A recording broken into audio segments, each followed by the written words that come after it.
दोस्तों, देखिए मैं तो अपने हमेशा से यही सोचता आया हूँ कि इस दुनिया में सब लोग बराबर हैं। कोई ऊंचा नीचा जैसा कुछ है नहीं। हाँ, ये बात अलग है, सामाजिक स्थिति से आपका धंधा ज़्यादा अच्छा चल रहा है या आप ज़्यादा नौकरी में आप ज़्यादा बड़ी पोस्ट पे हैं तो लोग आपको स्वाभाविक रूप से इज्जत देने लगते हैं। वो एकदम अलग बात है। वरना तो ये जाति पाति के आपका राजपूत होना है, किसी और का ब्राह्मण या बनिया या कुछ भी, मैं तो इन बातों के ऊपर आज तक मैंने बिल्कुल ध्यान नहीं दिया। मैंने कभी सोचा ही नहीं कि इस बात से क्या ही फर्क पड़ता है और इसमें कुछ आपका योगदान तो है नहीं।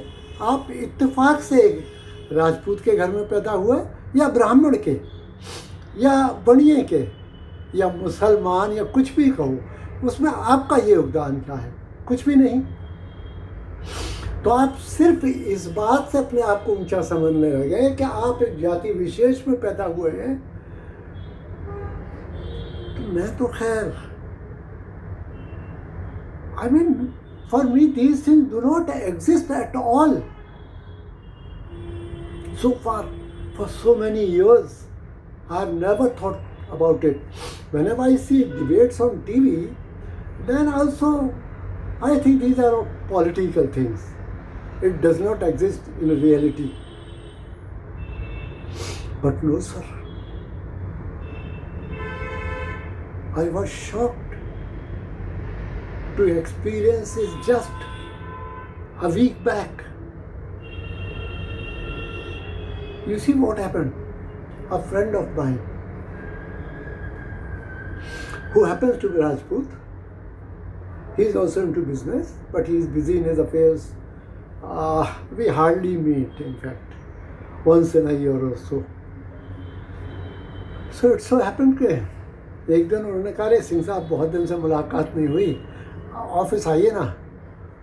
तो just by chance I was passing through that area, तो मैंने कहा चलो इन सिंह साहब से भी मिल लेते हैं। तो मैं गया उनके यहाँ। उनका बड़ा ऑफिस है, अच्छा खासा बिजनेस है।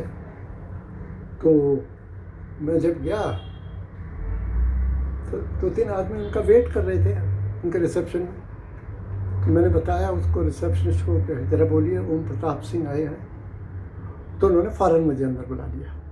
आई वॉज सो हैप्पी कि सो मच रेस्पेक्ट्स अ फ्रेंड। नेवर माइंड, मैं अंदर गया, बातचीत चलती रही। तो ही उनकी रिसेप्शन ने उनको फ़ोन किया और बोला कि वो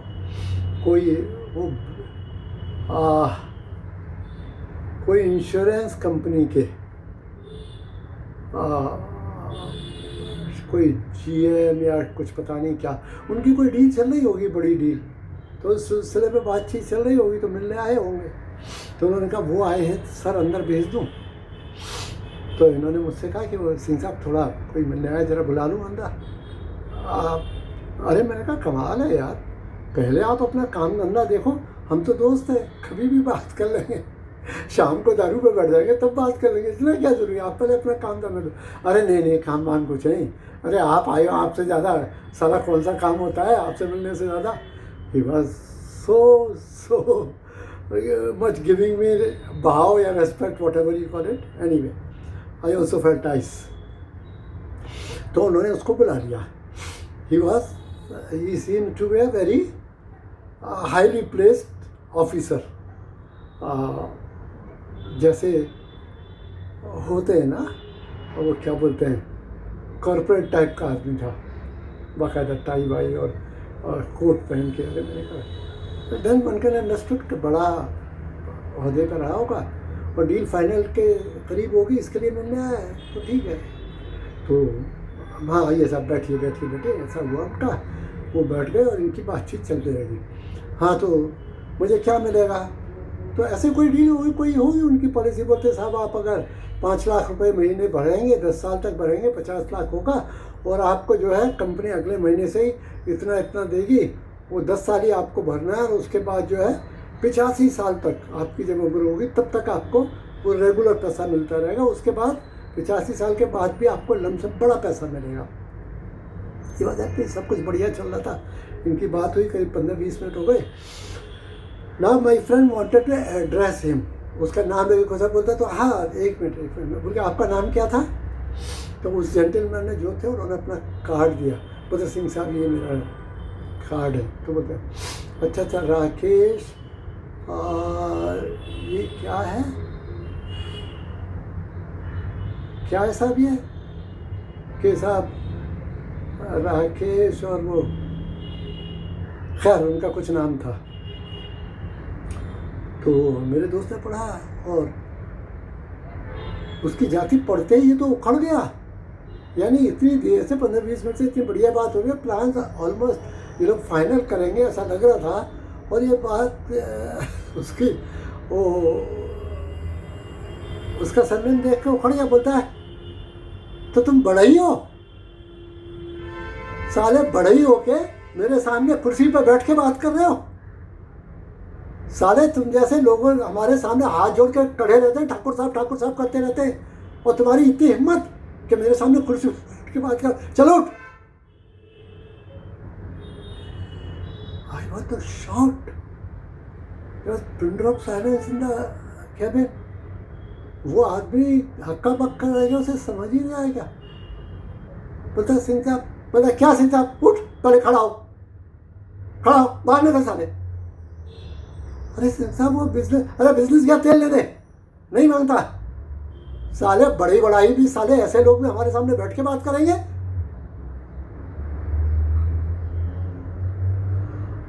I could not understand what is it going on. He said कि साले तुम जैसे तुम्हारी जाति के लोग हमारे सामने हाथ जोड़ के ठाकुर साहब कह के खड़े रहते हैं, तुम्हारी कुर्सी पर बैठ के मुझसे बात करने की हिम्मत कैसे हुई? Can you believe it? This happening, this conversation, this behavior happening in Mumbai, in an office in Mumbai. Me, who has never thought about the jati-pati, caste, I could not understand, believe. It was a big shock for me. वो आदमी तो खैर उठ के चला गया, and this my friend was still pretty shivering, गुस्से में। मैंने कहा यार क्या कर रहे हो? अरे क्या कर रहे हो सिंह साहब, आप तो सब मुंबई में रहकर सब भूल चुके, आपको तो रहने का शऊर ही नहीं रह गया है। आप इन सारे कीड़े को खड़ो के इनकी हिम्मत हमारे सामने के कुर्सी पर बैठ के बात कर रहे हैं। My God. भाई साहब चलिए हम फिर कभी मिलते हैं। ये माहौल जरा, अरे आप बैठिए सिंह साहब, चलते हैं ना, दारू पियेंगे कहीं बैठ के। अरे मैंने कहा प्लीज़ फिर कभी मिलेंगे। तो मैं आ गया, उनसे माफ़ी मांग के जो भी समझे कह के, because I found it very very uncomfortable कि कोई कैसे किसी से ऐसे बात कर सकता है। वो भी कोई छोटा मोटा आदमी तो था नहीं। खैर जो भी होगा, मैं वापस आ गया। मुझे ये 2-3 दिन तक मैं सोचता रहा कि ये क्या था, ऐसा भी कहीं होता है क्या। 1 मिनट को तो मैंने सोचा मेरा दोस्त शायद पागल है। फिर मैं जो टीवी रिपोर्ट्स को, जो डिबेट्स को मैं बेवकूफ़ी भरी बातें समझता था। मैं सोचता था ये सब पॉलिटिकल रीजंस के लिए है, ऐसा कुछ होता नहीं लाइफ में। I started taking it seriously, then I started paying attention to that. And I thought कि राहुल गांधी जो काम कर रहे हैं, जो गरीबों की बात करते हैं, दबे कुचलों की, ये छोटी जात वाले लोगों की, तो ये तो बहुत बहुत बहुत बड़ा काम कर रहे हैं। अगर एक आदमी बम्बई शहर में बैठ के इस तरह से एक बड़े एग्जीक्यूटिव को ट्रीट कर सकता है, जो वो इतनी भी छोटी जात का नहीं था, शायद विश्वकर्मा नाम था। I think they are from the this thing they are into carpentry और समथिंग, आई डोंट नो। अरे विश्वकर्मा की पूजा भी होती है हिंदुओं में, खैर आई don't no much about it. तो मुझे लगा राहुल गांधी तो बहुत बड़ा काम कर रहे हैं, और मैंने सोचना शुरू किया इस हिसाब से तो जब बम्बई में एक आदमी ऐसा कर सकता है तो छोटे शहरों में या गांव में तो लोगों की क्या स्थिति होगी। वो तो वाकई बड़ी ही दयनीय स्थिति में जीते होंगे।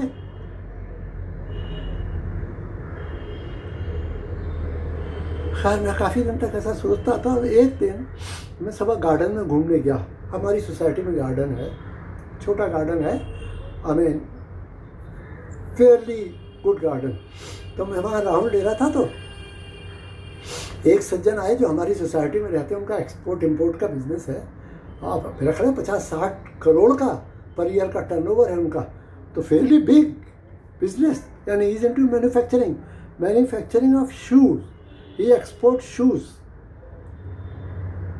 तो मैंने उनको पूछा, because I knew little bit कि ही इज़ फ्रॉम समवेयर, सम वो एसटी वेस्टी कास्ट वगैरह होते हैं, जब कास्ट की बात होती है। How did I know? Because society में जब इलेक्शन होते हैं तो एक सीट रिजर्व होती है, तो उसके लिए हमेशा इलेक्शन लड़े बगैर भी वो उन्हीं को मिलती है। All these year I didn't care for it, ऐसा होगा ही, चलो ठीक है। उस दिन मुझे एकदम याद आया, मैंने कहा ऐसा भी है। आप तो राजस्थान में ही रहते हो, तो मुझे जरा सच बताओ, राजस्थान में राजपूत लोग, क्या वहाँ कास्ट वास्ट का सिस्टम है? उन्होंने बोला, अरे सिंह साहब कौन सी बात छेड़ रहे हो आप, अरे भयंकर सिस्टम है वहाँ। मैंने कहा बड़ा, मैंने कहा पर छोटे जो गरीब आदमी होंगे उनको मिसट्रीट करते होंगे ना वो लोग। वो तो वैसे भी इकोनॉमी के हिसाब के, जो जरा जिसको पैसे का गुरूर हो जाता है, वैसे भी वो गरीबों को अच्छी तरह ट्रीट नहीं करते। हिंदुस्तान में ये तो आम बात है। वो बोले, नहीं सिंह साहब ऐसा नहीं है, जाति का बहुत बड़ा झंझट है वहाँ। मैंने कहा कैसे, बताइए जरा मुझे। बोलते हैं जब हम गांव जाते हैं ना, तो वो ठाकुर लोग हमारे गांव में, वो सब उनके they don't have very nice houses, उनके घर भी टूटे फूटे, टूटी फूटी खाट पे सोते, और वहाँ का पीते रहते हैं, बीड़ी पीते रहते हैं। बोलते they are not economically well off. बोलता है हम जाते हैं, हमने तो अपने पक्की हवेली बनवा ली है, हमारा तो अच्छा बिंदा, पर हम जाते हैं सिंह साहब, यकीन मानना, जब वहाँ जाते हैं ना, वी नीड सम रेस्पेक्ट। तो वो लोग ट्रीट करते हैं, चलो आ गया तू, कैसा चल रहा है तेरा काम धंधा बम्बई में, वहाँ तो तू बड़ा आदमी हो गया होगा, हैं चमट्टे। हाँ, बोलता सिंह साहब मैं अपने बच्चों को लेके नहीं जाता कभी वहाँ गाँव में। बोलता मेरी हिम्मत नहीं पड़ी आज तक, मुझे खड़े ही रहना पड़ता है उनके सामने, जबकि उनकी कोई क्लास नहीं है इकोनॉमी के हिसाब से, they are barely meeting to ends. बोलता पर मैं उनके सामने बैठ नहीं सकता ज़मीन पे भी। हाँ ठाकुर साहब, मुझे बिल्कुल ऐसे ही बिहेव करना पड़ता है। मैंने कहा यार कैसी बातें कर रहे हो, ऐसा थोड़ा ही चलता है। बोलता सिंह साहब कभी जाके देखिए, ऐसा ही चल रहा है आज भी। मैंने कहा यार बड़े लोग गरीब लोगों को अच्छा नहीं ट्रीट करते, वो तो मैं समझता हूँ। बोलता उसे तो छोड़ ही दीजिए, वो तो यूनिवर्सल बिहेवियर है। बोलता पर जाति पाति की बात कर रहा हूँ, वो राजपूत जो एकदम कटिया में पड़ा हुआ है, टूटी फूटी खाट के ऊपर, उसके पास कुछ नहीं है। अब बोलता मेरा तो 60-70 करोड़ का एक्सपोर्ट है, मेरा तो अच्छा व्यापार है। वो मुझसे ऐसे बात करता है, आ गया मैं, तेरा कैसा चल रहा है बम्बई में, वहाँ तो तू बड़ा आदमी बन गया से, ठीक है, आता है तो आके हमको नमस्ते करने आता है, हमें अच्छा लगता है, ठीक है, भगवान करे तू तरक्की करे, तू अपनी औकात समझता है ना, यही बहुत अच्छा है। I cannot believe it। जब से हुआ 8-10 दिन से मुझे ये नहीं समझ आता मैं क्या वाकई में किसी और दुनिया में जीता हूँ। मुझे इन बातों का आज तक अंदाजा ही नहीं हुआ। I mean, I'll have to discuss with one of my friend who lives in Lucknow. He's also that kind of Rajput only. But I'll still like to confirm from him. Bye till then.